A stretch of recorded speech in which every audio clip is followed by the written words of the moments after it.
नमस्कार। जैसा कि आप जानते हैं कि इस समय पूरी दुनिया में उथल-पुथल है। एक तरफ इजराइल फिलिस्तीन की लड़ाई चल रही है, दूसरी तरफ रूस यूक्रेन की लड़ाइयां हैं। वेनेजुएला में राष्ट्रपति के चुनाव हुए लेकिन जनता स्वीकार करने को परिणाम तैयार नहीं है। बांग्लादेश में जो कि भारत का पड़ोसी है, 2-3 दिनों से एक नया संकट सामने आ गया। ऐसे में इस समय एक बड़ी घटनाक्रम भी साथ-साथ घट रही है।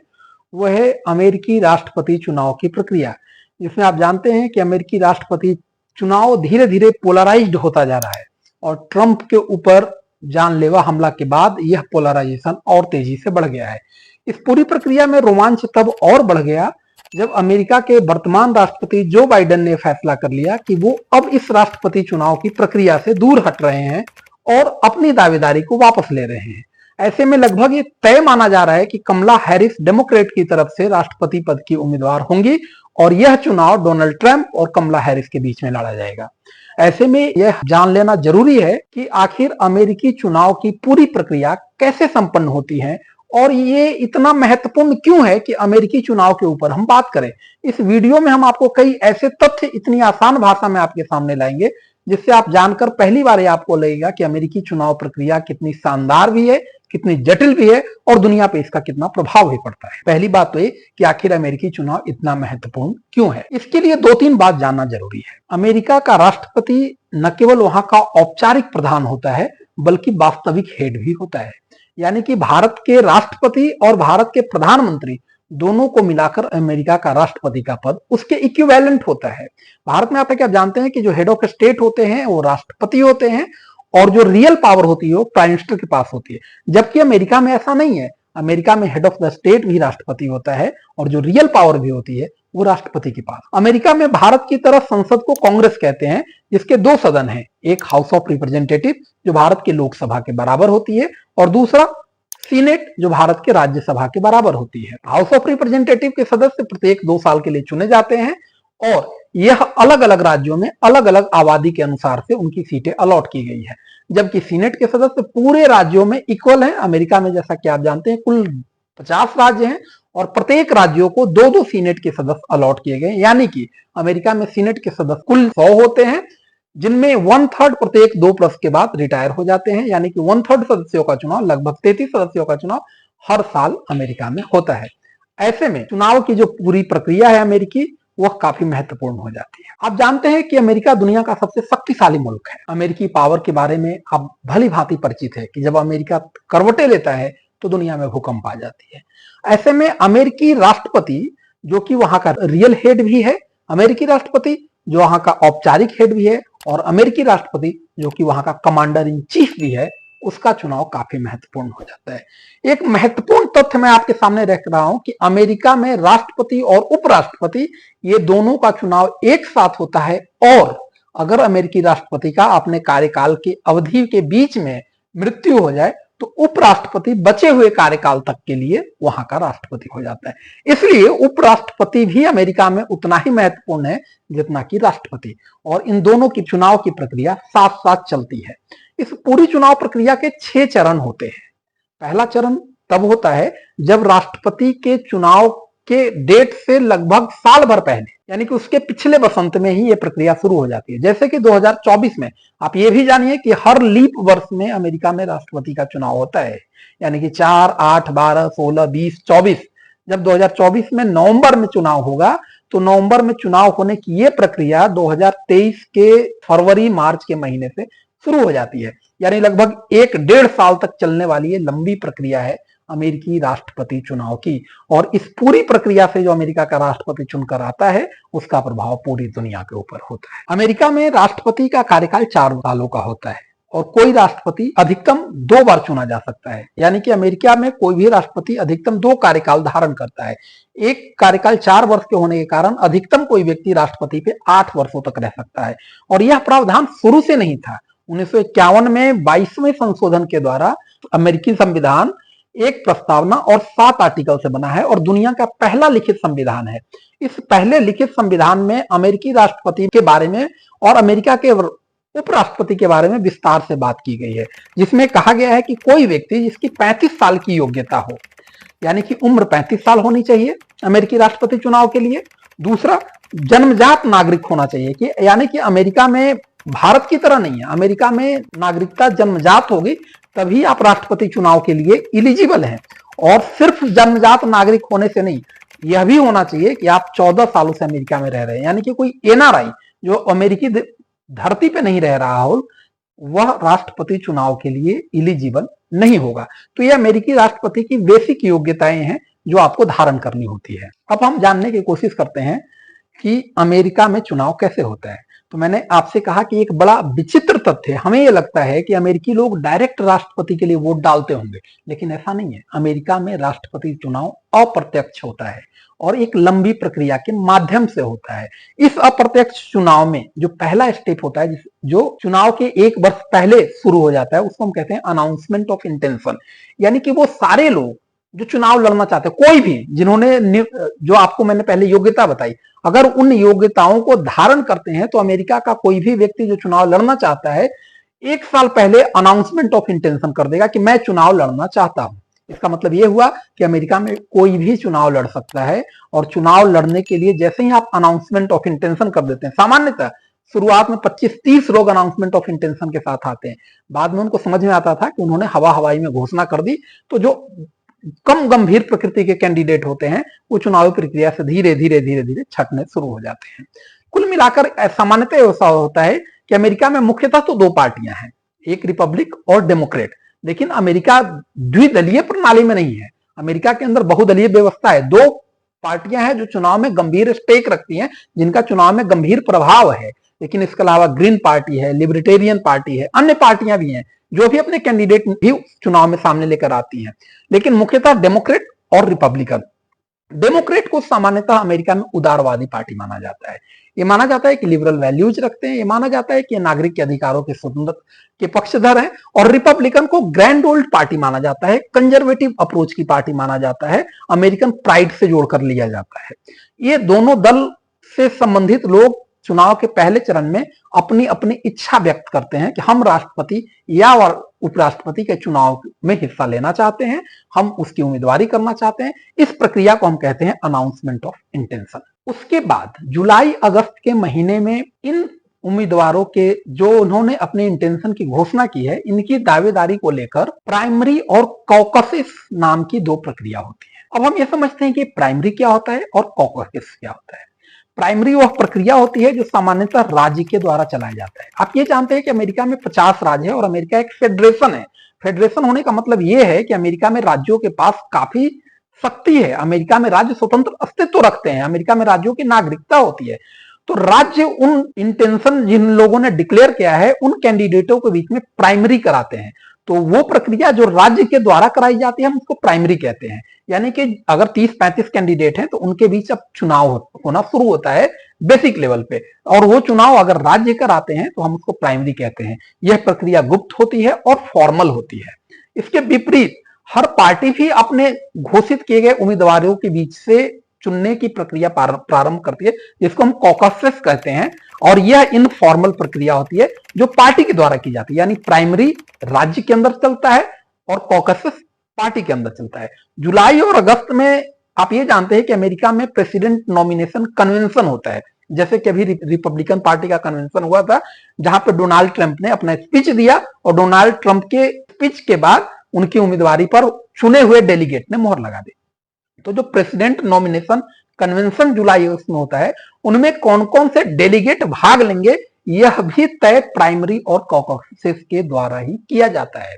तो प्राइमरी और कॉकसेस रियल मायने में डेमोक्रेसी है। यानी कि जब आपने अपनी उम्मीदवारी की घोषणा कर दी तो ये तय करना कि कौन सा व्यक्ति हमारा राष्ट्रपति का उम्मीदवार होगा वह भी जनता ही तय करती है। तो ये सीखने वाली डेमोक्रेसी है, ये मैच्योर डेमोक्रेसी का एक अभिव्यक्ति है।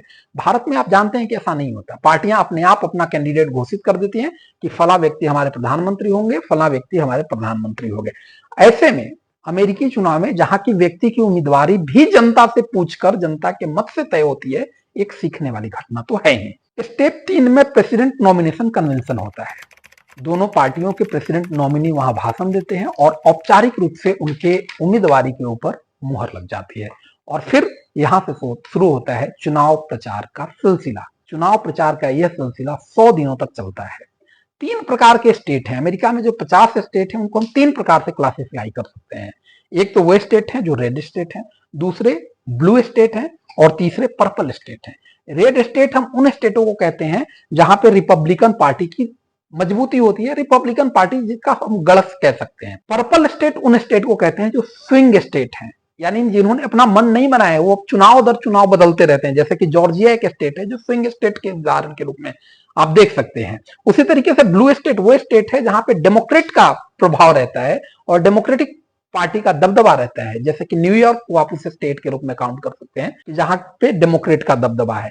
चुनाव प्रचार सामान्यतः 100 दिनों के बीच में चलता है और सामान्यतः जो स्विंग स्टेट हो बैटल के ग्राउंड बनते हैं। पार्टियां पूरी ताकत इन स्विंग स्टेटों में लगाती है क्योंकि परंपरागत रूप से जो ब्लू स्टेट्स हैं और जो रेड स्टेट हैं वो अपने पार्टियों के समर्थक ही होते हैं और वहां लगभग परिणाम तय होता है। लेकिन स्विंग स्टेट से अमेरिकी चुनाव प्रभावित हो जाता है। अमेरिकी चुनाव प्रचार में टीवी डिबेट्स का महत्वपूर्ण योगदान है। अमेरिकी राष्ट्रपति उम्मीदवारों के 3 टीवी डिबेट्स होते हैं और एक टीवी डिबेट होता है उपराष्ट्रपति चुनाव का। एक एनजीओ है, मैं आपको नाम बताता हूं, कमीशन ऑन प्रेसिडेंशियल डिबेट। यह एनजीओ अमेरिकी राष्ट्रपति चुनाव के टीवी डिबेट को कंडक्ट करता है और जब 3 टीवी डिबेट हो जाते हैं तो विभिन्न सामाजिक संस्थाएं इन टीवी डिबेट के सामाजिक प्रभावों का आकलन करती है। तो अमेरिका एक मैच्योर डेमोक्रेसी है। 4 मार्च 1789 से अमेरिका ये जो काम कर रहा है, जॉर्ज वॉशिंगटन से लेकर आज कमला हैरिस, जो बाइडेन और डोनाल्ड ट्रंप तक की जो अमेरिकी इतिहास की ये परंपरा है, इस परंपरा में अमेरिकी डेमोक्रेसी काफी मैच्योर हुई है और लोग टीवी डिबेट से प्रभावित होते हैं, अपने मत को बदलते हैं, अपने मत को स्थानांतरित करते हैं, अपने मत के प्रति दृढ़ प्रतिज्ञ होते हैं। तो टीवी डिबेट्स होते हैं, रैलियां होती हैं, टाउन हाउस मीटिंग होते हैं और 100 दिनों का चुनाव प्रचार ये चलता है। और इसके बाद चुनाव प्रचार के बाद जो महत्वपूर्ण दिन आता है उसको हम कहते हैं वोटिंग दिन। अमेरिका में वोटिंग का दिन ग्रैंड दिन होता है, एक बड़ा दिन होता है और सामान्यतः वोटिंग अमेरिका में नवंबर महीने में होती है। अमेरिका में वोटिंग दिन के दिन को हम इलेक्शन डे कहते हैं और इस दिन संघ और राज्य दोनों के लिए चुनाव होता है। जैसा कि आप जानते हैं कि संघ के अंदर 3 चीजें होती है, विधायिका, कार्यपालिका और न्यायपालिका। वैसे ही राज्य के अंदर भी सेम स्थिति होती है, विधायिका, कार्यपालिका और न्यायपालिका। न्यायपालिका के लिए कोई चुनाव नहीं होता है, there is no election for judiciary but there is a selection, यानी कि सिलेक्शन होते हैं जुडिशियरी के लिए, इलेक्शन नहीं होते हैं। अमेरिका में जो विधायिका है उसको कांग्रेस कहते हैं, जिसके 2 सदन है, मैंने आपको पहले ही बताया। हाउस ऑफ रिप्रेजेंटेटिव का कार्यकाल 2 सालों का होता है, 435 सदस्य होते हैं और 3 सदस्य वॉशिंगटन डीसी से होते हैं। उसी तरीके से सीनेट में सदस्य 100 होते हैं और 6 वर्ष का कार्यकाल होता है। अमेरिका में चुनाव के दिन संघ के लिए और राज्य के लिए दोनों के लिए वोट डल रहे होते हैं। संघ में जो राष्ट्रपति हेड होता है और राज्यों में गवर्नर हेड होता है। गवर्नर राज्य की कार्यपालिका का प्रधान होता है और राज्यों में भी हाउस ऑफ रिप्रेजेंटेटिव और सीनेट होते हैं और उनका भी चुनाव होता है। यानी कि अमेरिकी नागरिक इलेक्शन दिन के दिन 435 हाउस ऑफ रिप्रेजेंटेटिव के कैंडिडेट चुनते हैं, 33 सीनेट के, क्योंकि 100 कुल है और 1/3 रिटायर होते हैं तो 100 का 1/3 33 सीनेट के सदस्य चुनते हैं और एक प्रेसिडेंट और एक वाइस प्रेसिडेंट चुनते हैं, ये संघ के अंदर, और ऐसे ही राज्यों के अंदर चुनते हैं। तो अमेरिका में इलेक्शन डे एक बड़ा दिन होता है जिसमें एक आदमी जब वोटिंग बूथ पे जाता है तो प्रेसिडेंट के लिए वोट डालता है, वाइस प्रेसिडेंट के लिए वोट डालता है, सीनेट के लिए वोट डालता है, हाउस ऑफ रिप्रेजेंटेटिव के लिए वोट डालता है, गवर्नर के लिए वोट डालता है, राज्यों के सीनेट के लिए वोट डालता है, राज्यों के हाउस ऑफ रिप्रेजेंटेटिव के लिए वोट डालता है। तो सोचिए कितने सारे वोट एक दिन अमेरिका में डलते हैं और इसको कहते हैं इलेक्शन डे। अमेरिका में मैंने आपसे कहा कि प्रेसिडेंट और वाइस प्रेसिडेंट डायरेक्ट नहीं चुने जाते, जनता इस इलेक्शन के दिन इलेक्टोरल कॉलेजेस को वोट डालती है। हर राज्यों में इलेक्टोरल कॉलेजेस अलॉट किए जाते हैं और वो इस बात से अलॉट किए जाते हैं कि उस राज्य में हाउस ऑफ रिप्रेजेंटेटिव के कुल कितने सदस्य हैं प्लस सीनेट के सदस्यों की संख्या कितनी है। तो सीनेट के सदस्य तो हर राज्य में 2 होते हैं और हाउस ऑफ रिप्रेजेंटेटिव के सदस्य हर राज्य में वेरी करते हैं। जैसे कि कैलिफोर्निया में 53 हाउस ऑफ रिप्रेजेंटेटिव के मेंबर हैं, तो 53 house of representative plus 2 senate, यानी कि वहां पे इलेक्टोरल कॉलेजेस की संख्या 55 होगी। उसी तरीके से अलास्का में हाउस ऑफ रिप्रेजेंटेटिव 1 है और सीनेट की संख्या तो 2 हर जगह होगी, तो 1 + 2 यानी कि कुल 3 इलेक्टोरल कॉलेजेस इलेक्शन डे के दिन सामान्यतः चुने जाते हैं अमेरिकी चुनाव में। ये electoral colleges 435 plus 100 senate, 535 plus 3 Washington DC, कुल 538 इलेक्टोरल कॉलेजेस अमेरिका में चुने जाते हैं और 538 इलेक्टोरल कॉलेजेस में जिस आदमी के पास 50% प्लस 1, यानी कि जिस उम्मीदवार के पास 50% प्लस 1 सीट हो जाती है उस उम्मीदवार को राष्ट्रपति का कोटा हासिल हो जाता है। यानी कि 270 इलेक्टोरल कॉलेजेस जिस उम्मीदवार के पक्ष में होंगे वह उम्मीदवार अमेरिका का राष्ट्रपति होगा। सेम प्रक्रिया हूबहू वाइस प्रेसिडेंट के लिए भी की जाती है। यानी कि अगर वाइस प्रेसिडेंट को भी इतना ही कॉलेजेस, इलेक्टोरल कॉलेजेस हासिल हो जाता है तो वह अमेरिका का राष्ट्रपति हो जाएगा। तो समझने वाली बात क्या है कि अमेरिकी लोग इलेक्शन डे के दिन राष्ट्रपति को न चुनकर इलेक्टोरल कॉलेजेस को चुन रहे होते हैं, और इलेक्टोरल कॉलेजेस वो लोग हैं जो अमेरिकी राष्ट्रपति को उन राज्यों में रिप्रेजेंट करते हैं। तो अमेरिका में वास्तव में जो चुनाव होता है वो इलेक्टोरल कॉलेजेस का चुनाव होता है, और यही इलेक्टोरल कॉलेजेस के लोग दिसंबर महीने में आकर राष्ट्रपति का चुनाव करते हैं। अमेरिका में जो चुनाव होता है उसके लिए एक सिद्धांत है जिसको हम कहते हैं विनर टेक्स ऑल। एक उदाहरण लीजिए कि अमेरिकी चुनाव में किसी एक पार्टी के उम्मीदवार को, जैसे कि डेमोक्रेट पार्टी है और उसको न्यूयॉर्क में 54% वोट हासिल होते हैं, और उसके अपोजिट पार्टी को 40% वोट हासिल होते हैं, और बाकी को अन्य वोट हासिल होते हैं। तो होना तो ये चाहिए था कि इसी रेशियो में सीटें बांट दी जाती है, लेकिन अमेरिका में विनर टेक्स ऑल का सिद्धांत ये कहता है कि अगर 54% वोटें जिस पार्टी को हासिल हुई है वहां की सारी सीटें उसी पार्टी को दे दी जाएंगी। इसका अर्थ यह हुआ कि अमेरिकी चुनाव में विनर टेक्स ऑल का सिद्धांत काफी महत्वपूर्ण है। और 2016 के चुनाव में यह हुआ था कि हिलेरी क्लिंटन अपने निकटतम प्रतिद्वंदी डोनाल्ड ट्रंप से ज्यादा वोट हासिल करके भी चुनाव हार गई थी। एक विचित्र घटना है अमेरिकी चुनाव की, जिसे हमने 2016 में देखा, और ऐसे भी पीछे कई अवसरों पर यह चीज देखने को मिला है। अमेरिका में दिसंबर महीने में जो अगली प्रक्रिया होती है उसमें इन इलेक्टोरल कॉलेजेस की काउंटिंग होती है। इलेक्टोरल कॉलेजेस की काउंटिंग राज्यों की राजधानियों में होती है। राज्यों की राजधानियों में लोग इलेक्टोरल कॉलेजेस को काउंट करते हैं, और अगर जो उम्मीदवार 270 का कोटा प्राप्त कर लेता है उस उम्मीदवार को विजयी घोषित कर दिया जाता है। अगर ऐसा होता है कि किसी उम्मीदवार को, ऐसा भी हो सकता है बहुदलीय व्यवस्था की, किसी उम्मीदवार को 270 का कोटा प्राप्त न हो, अगर किसी उम्मीदवार को 270 का कोटा प्राप्त नहीं होता है तो ऐसे में वहां की कांग्रेस यानी कि senate plus house of representative संयुक्त बैठक करके क्रमशः राष्ट्रपति और उपराष्ट्रपति के उम्मीदवारों का चयन करती है। यानी कि तब जब खंडित जनादेश हुआ, किसी को 270 का कोटा प्राप्त नहीं हुआ, तो वो लोग जो इलेक्टोरल कॉलेजेस बने थे वो खत्म हो जाते हैं और सारा रोल बन जाता है सीनेट का और हाउस ऑफ रिप्रेजेंटेटिव का, और जिस उम्मीदवार को बहुमत प्राप्त होती है सीनेट और हाउस ऑफ रिप्रेजेंटेटिव में, वही उम्मीदवार अमेरिका का राष्ट्रपति हो जाता है।